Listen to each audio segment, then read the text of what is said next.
কিয় বিৰিণালাহি তোমাৰ প্ৰেমত পৰিলোঁ? কিয় বিৰিণালাহি তোমাৰ প্ৰেমত পৰিলোঁ?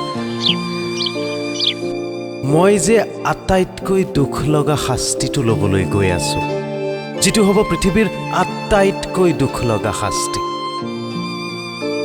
জিৰিখন হৈ পৰিব মোৰ চকুলো, তাৰ পাৰতে তুমি সাজিবা তোমাৰ মধুৰতম সময় কটোৱাৰ প্ৰাসাদ, যি মোৰ দুখবোৰক বেছি ভৰযুক্ত কৰি তুলিব। চাবা পুৱা গধূলি জিৰিখন মোৰ লোটকবোৰ তোমাৰ অপেক্ষাত থাকিব, তোমাক এপলক চোৱাৰ অপেক্ষাত। অনাকাংক্ষিতভাৱেই হৃদয়ৰ ব্যাধিটোক আঁকোৱালি ল'লোঁ, অনাকাংক্ষিতভাৱেই হৃদয়ৰ ব্যাধিটোক আঁকোৱালি ল'লোঁ। বিৰিণালাহি তোমাৰ প্ৰেমত পৰিলোঁ। কিয় বিৰিণালাহি তোমাৰ প্ৰেমত পৰিলোঁ? কিয়?